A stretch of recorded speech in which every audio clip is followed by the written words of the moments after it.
Decluttering is the easiest thing that you can do to reset your space and set your home up for success. Today, I have 26 things that you should declutter by the end of 2026. The last one might surprise you, but personally, I think it might be one of the most important things to declutter. Number 1, your digital life.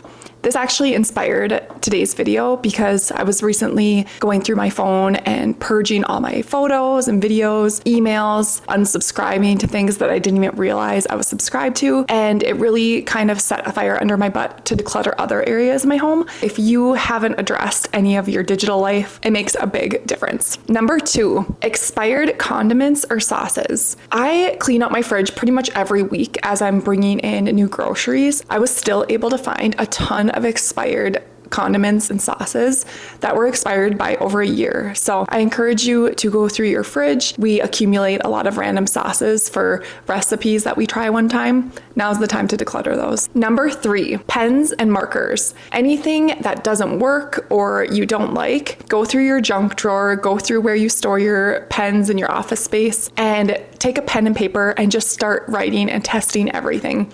Anything that doesn't work goes in the garbage. Anything you don't like, either donate or toss. All right, number 4, cords and cables. We upgraded my phone and we no longer needed the old charging cords. So we decluttered probably 50% of our cords and tons of cables and things that we don't even know where they belong to. We haven't reached for them in years.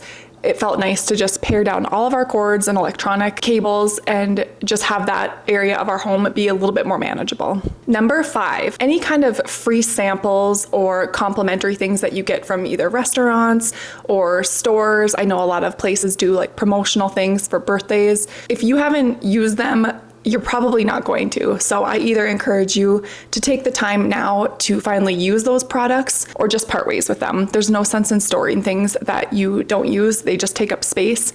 And if you're not going to use them, let's just get rid of them. Number 6, expired toiletries or products that you don't like or don't use. Bathrooms are really hot spots for this. Go through all of the products that you have and see if there's anything that is either expired or you don't even like or use, and declutter those.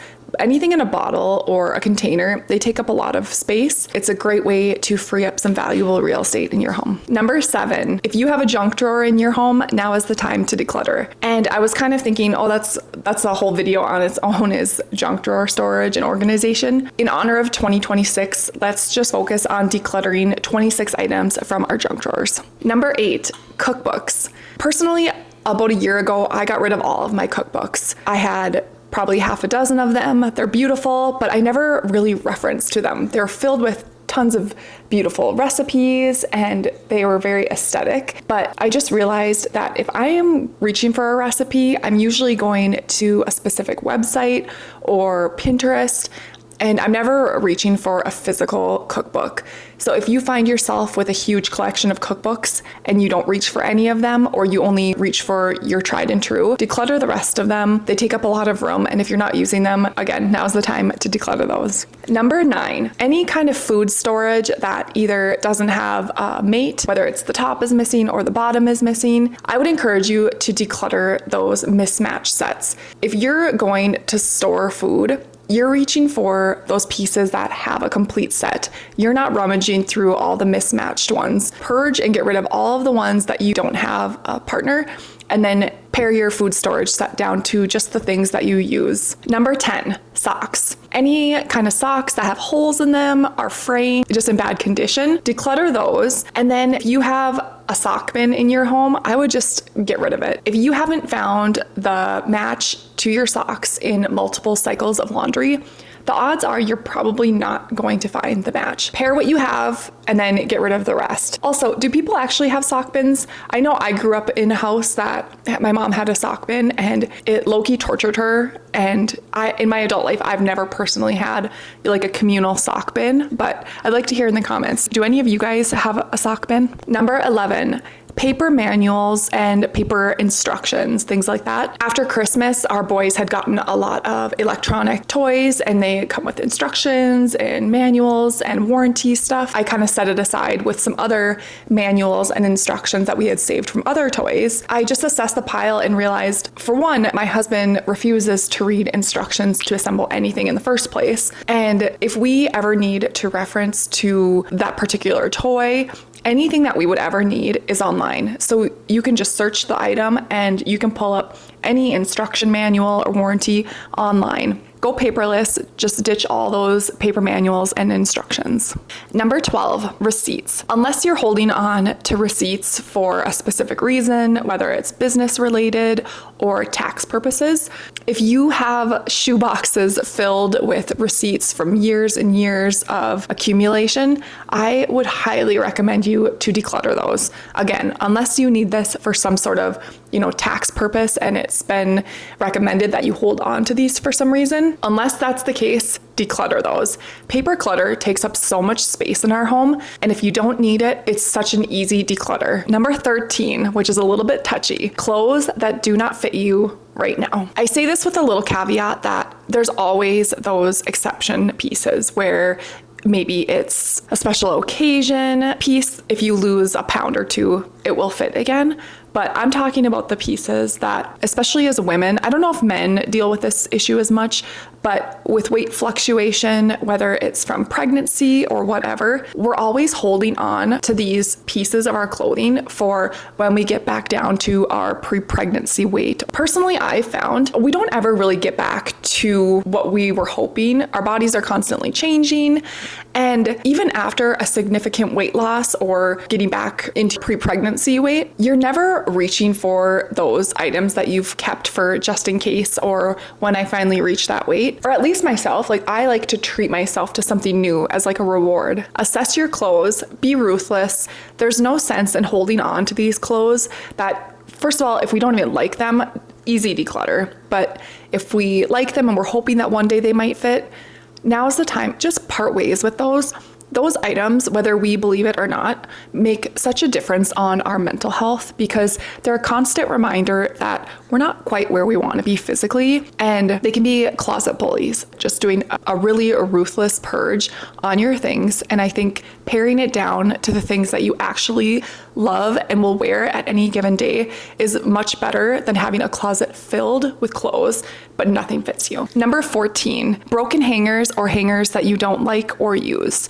Personally, I think it looks nice when all of your hangers are matching. If you can pare down all of your hangers and get a matching set, whether it's all white hangers or personally I like velvet hangers. They have different colors and they're slim, so they're space saving. Now's the time to get rid of any metal hangers, definitely ones that are broken and ones that you don't like or use. Number 15, any kind of decorative bins or baskets that you're holding on to, unless you have a space that you plan to use these items, I would declutter those. They're really bulky to store and our decor choices are always changing and trends change. So the odds of you even reaching for a basket that you got 10 years ago is unlikely. So I would declutter those now. Number 16, decorative pillows or throw pillows that you keep on your bed or your couch. Personally, I used to be a hoarder of decorative pillows. I loved them. Anytime that I would go to a home store, I was always getting more throw pillows. And the thing is, I would get them home in my space and either the fabric wasn't ideal or the size wasn't ideal. I ended up not liking them,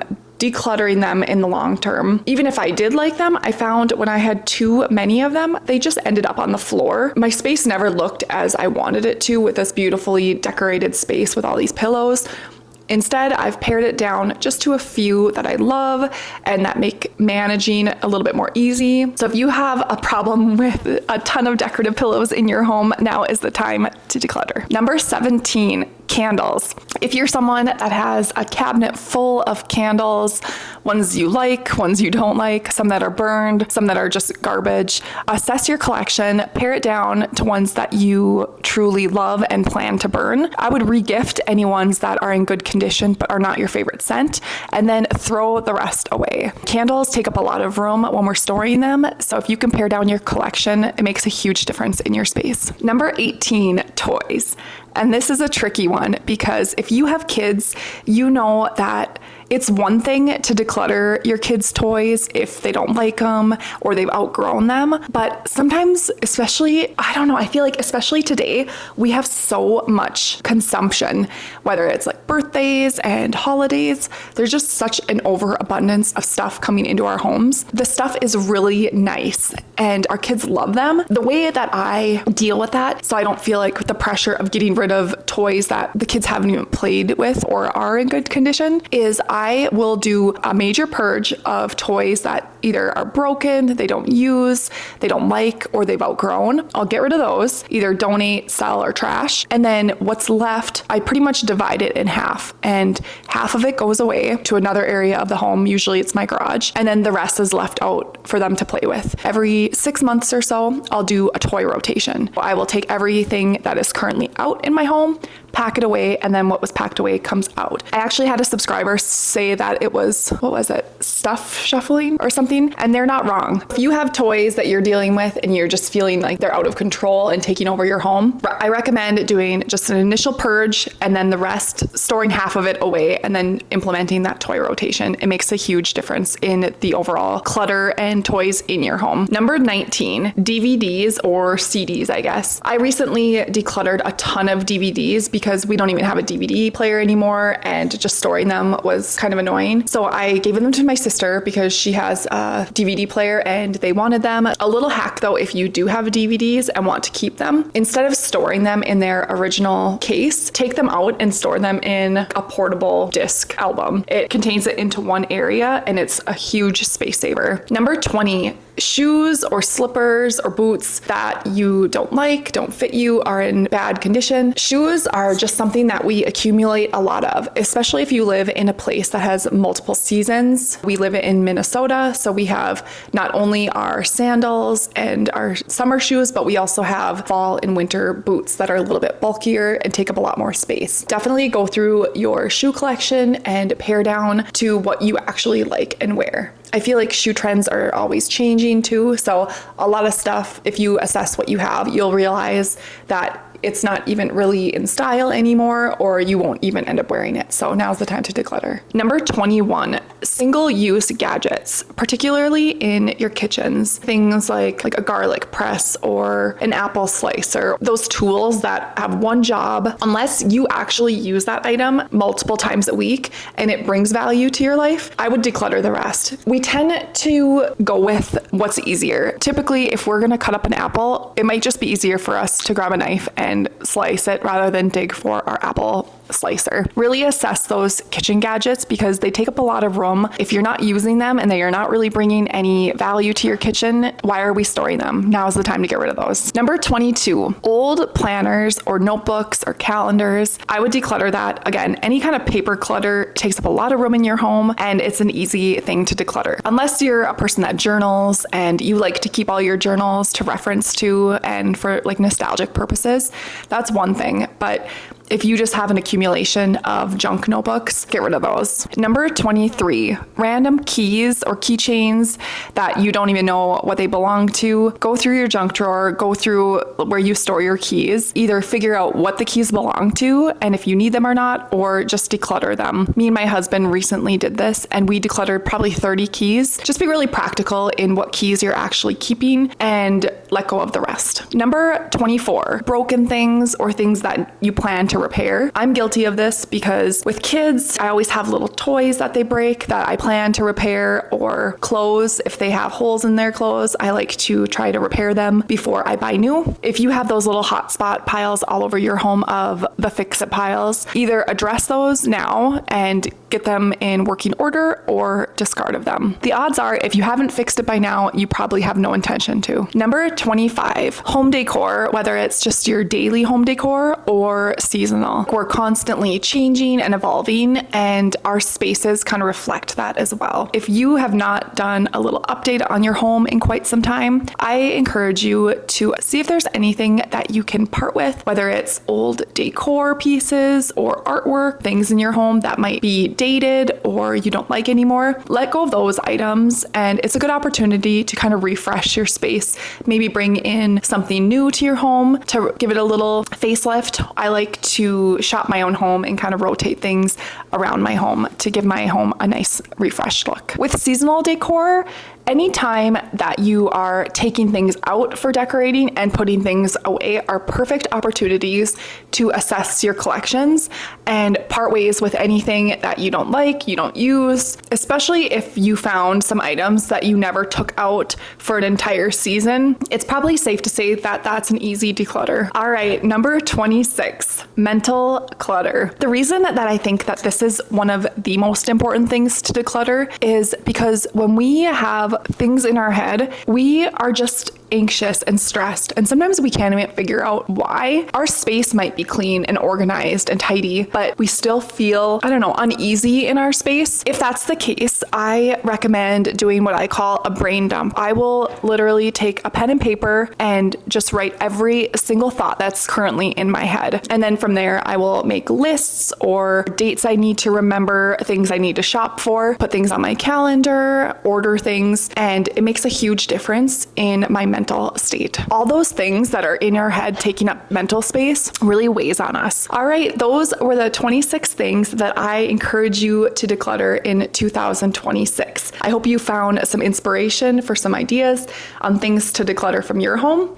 Let me know in the comments, what are you planning to declutter this year? I'd love to hear if you have any ideas that I didn't list, and hopefully we can pare down our home to a more manageable state this year. Thank you so much for watching, and I will see you in the next one.